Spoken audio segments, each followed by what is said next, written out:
दिया, उनको नहीं आइडिया होता जी वो पूरी। फिर अच्छा, फिर एक सोल्यूशन आपने नहीं देना, देयर आर मल्टीपल टेक्नोलॉजीज। मैं जल्दी से नाम ले लूं, फॉर एग्जांपल आप कह सकते हैं .NET, MVC, आप लॉरावेल, आप डिफरेंट फ्रेमवर्क के नाम लेते हैं। आप कहते हैं ये सोल्यूशन इस प्लेटफॉर्म में बन सकता है, इनकी ये कॉस्ट आएगी, ये एडवांटेजेस हैं, ये लिमिटेशन है। उनके चेयरमैन और उनका बोर्ड बैठेगा, because we are the private entity ना, वो बैठेंगे और वो कहेंगे 22 लाहौर का जो कानून है, लॉ, वो क्या कहता है, वो उस लॉ और बजट के अकॉर्डिंगली सोल्यूशन को मैच करेंगे। जो सोल्यूशन प्रपोज किया जाएगा उसको एक्सेप्टेंस के बाद फिर हम उस सोल्यूशन को कंटिन्यू करेंगे। इसको हम कहते हैं UET, यूजर एक्सेप्टेंस टेस्टिंग। इसका मतलब ये है कि जो चीज हम देते जाएंगे उनको उनसे साइन ऑफ करवाते जाएंगे। सबसे पहला मॉड्यूल बना फॉर एग्जांपल स्टूडेंट की रजिस्ट्रेशन का, तो हम वो बना के उससे साइन करवा लेते होते हैं। उसका रीजन आपने कभी एक्सपीरियंस किया या नहीं, आप कभी खुद पेंटिंग बनानी शुरू करें पेंट के अंदर या कहीं पे, और आप वेबसाइट बनाना शुरू करें, आप कुछ भी बनाना शुरू करें, इनिशियली ना आपके माइंड में एक स्केच होता है, आप उसमें बनाना शुरू करते हैं। जब आप बनाते हैं ना, आपका हाथ फ्लो बनना शुरू हो जाता है, आप कहते हैं नहीं ये तो बड़ा गंदा डिजाइन है, इसको चेंज करूं। आप उसके अंदर और इंप्रूवमेंट के चक्कर में पड़ जाते हैं। IT प्रोजेक्ट्स में मैंने स्पेशली ये एक्सपीरियंस किया है, भाई साहब को पता ही नहीं है वेबसाइट कैसी बननी है।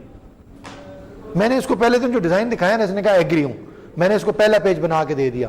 अब जब इसने पहला पेज देखा ना सर, ये इसने उससे सबसे डिस्कस किया। उन्होंने कहा नहीं यार, इसके ऊपर लाल रंग का झंडा भी होना चाहिए, इधर एक बकरी बना दो, तोता उड़ता हुआ नजर आना चाहिए। अब इसने बाकी जगहों से चीजें सुनी ना, ये मेरे सर हो जाएगा, ये कहेगा नहीं ये मुझे चीज नहीं लेनी। तो दैट्स वाई एक वर्ड में यूज कर रहा था, यूजर एक्सेप्टेंस टेस्टिंग। जो चीज हमारी डिसाइड हो जाती है लिखी हुई, हम उस लिखी चीज के अकॉर्डिंगली उसको डिलीवर करने के बाद इसे साइन करवा लेते हैं।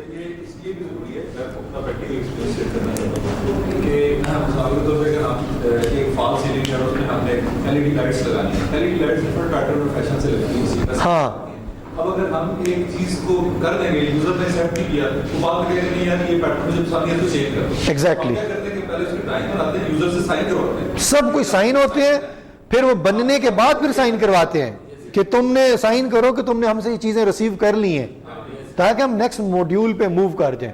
तो ये चीजें बड़ी, खैर ये फिर with the passage of time और इसमें डॉक्यूमेंट बात। Question please, anyone? मैंने तो नहीं करना, वो तो मैनेजमेंट के हाथ में है ना जी। मैंने उनको कहा, उन्होंने पर्सनली मुझे कहा कि हम ये सॉफ्टवेयर कहां से लेके आएंगे, इकराम साहब क्या हो गया, शरारत ना करें।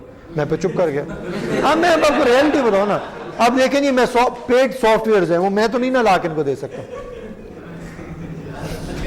कोई और प्लीज, मैं तो करवाने के मैडम रेडी हूं। मैं ऑनेस्टली बताऊं, लैब तो बड़ी दूर की बात है, ये क्लास बैठने के काबिल है, तो इसलिए चीजें पर बियर करनी पड़ती है। रिकॉर्डिंग हो रही है, मैं समझ गया आपका पॉइंट जो कहना चाह रहे हैं। क्वेश्चन है तो बता दें प्लीज कि इसका मेरिट और डिमेरिट क्या है। सर इसका सबसे बड़ा फायदा ये है, ऐसा रिस्क, ऐसी चीजें जो हम अज्यूम कर रहे होते हैं, अच्छा जी ऐसे हुआ तो ऐसे हो जाएगा, तो कैसे हो जाएगा। फॉर एग्जाम्पल EMV कैलकुलेट करने का हमें सबसे बड़ा फायदा ये हो गया, कुछ ने मैं बता दिया, आपकी जेब में $15 एक्स्ट्रा होने चाहिए। अदरवाइज असम्पशन आप यहां पे देखें सर, गौर से देखिएगा, $300, $500, $100। सर जब आप प्रोजेक्ट लेते हैं, आपको मार्केट से एनालिसिस करते हैं, कोई भी प्रॉब्लम वो आपको पता चल जाता है। बिल्कुल भी हमारे एक कहावत है, बाबे बगैर बकरियां नहीं चरतियां। पूरी दुनिया में जितने प्रोजेक्ट्स मैनेजर्स हैं वो प्रोजेक्ट्स पे काम करते हैं, 4-4 साल 5-5 साल एक काम करते हैं, अपनी काम से जो उनकी लर्निंग होती है उन लर्निंग को PMI बुक का एडिशन का हिस्सा बना दिया जाता है। तो इसका मतलब ये मेरा आपका ये 2-4 बंदों का नहीं है, डेफिनेटली अक्रॉस द ग्लोब उनकी कॉन्फ्रेंस हुई, एक टॉपिक पे डिस्कशन हुई होगी, सब ने कहा होगा मेरी ये लर्निंग है, उन्होंने कहा होगा अच्छा इसका सोल्यूशन, फिर इसका ये सोल्यूशन बना दिया जाए। तो अगेन मैं रिपीट कर दूं सर, अज्यूम करने पे तो बहुत सारी चीजें अज्यूम कर देते हैं। आप मुझे पता है हमारा कौन सा ऐसा वेडिंग प्लानर है कंपनी जो इस तरह तमाम चीजें लेके चलता हो, फोन पे चलता है ना, फुल भिजवा दी, बिस्तरे भिजवा दी, कुर्सियां भिजवा, ऐसे ही है ना। तो बात यह है, स्टैंडर्ड प्रैक्टिस अवेलेबल है। ये प्लानिंग एक साल पहले चालू होती है। स्टैंडर्ड प्रैक्टिस अवेलेबल है, all up to the project manager, either he or she follow the standard practice or not. कोई और क्वेश्चन प्लीज? टाइम हो गया ना हमारा, अभी तो बहुत टाइम पड़ा है। क्वेश्चन है कोई किसी का? यहाँ से ये EMV जो आजकल रजिस्ट्रेशन हुई है, I am the part of the government, इसलिए नो कमेंट जी। सर आप IT के ना जनरल नॉलेज सर नहीं, मेरी नौकरी के पीछे ना पड़े। एनीवे अच्छी चीज है, मैं आपको ये कहूंगा, क्रॉस द ग्लोब हर कोई करता है तो अच्छी चीज अगर हो रही है। और कोई क्वेश्चन? Sir no comment. हाँ तुम वैसे, मैं भी वैसे, ठीक है जी जी प्लीज। सर ये इस 40% को भी करना चाहिए था। क्या करना चाहिए था? ये होता 100 जैसे आपने ये एग्जांपल दी थी, इसमें इस 40% को भी ऐड करना चाहिए था। एक सेकेंड,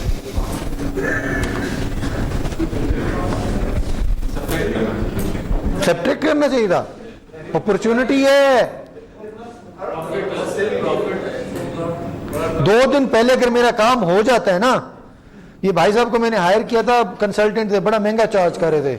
मैंने कहा अगर ये काम 5 दिन की बजाय 3 दिन में अगर मैं मुकम्मल करवा लेता हूँ ना, तो मुझे इतने डॉलर बच सकते हैं। तो सर अगर वो 2 दिन आगे चला जाता है तो वो भी लिस्ट में आता है, क्या? और वो दूसरा जो नहीं कंप्लीट करता वो एक्स्ट्रा लग जाता है। मैं रिपीट करता हूं, ये अच्छा क्वेश्चन है, स्टेटमेंट को गौर से पढ़ें।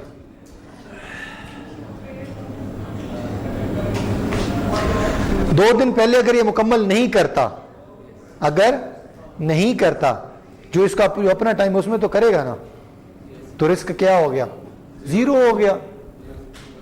हाँ, अपने दिए हुए टाइम में से 2 दिन आगे नहीं जा सकता ये, क्योंकि हमने हर एक्टिविटी का early start, early finish, late start, late finish defined किया हुआ है। आप पता चला जी? ठीक है जी। ओ अच्छा, करनी है, उसके बाद यू कैन कंटिन्यू। बस मैं अभी फ्री हूँ, आप आ जाए, मैं फ्री हूँ। मैंने आना ही नहीं, हाँ इनको बस आ जाए प्लीज, थैंक यू जी।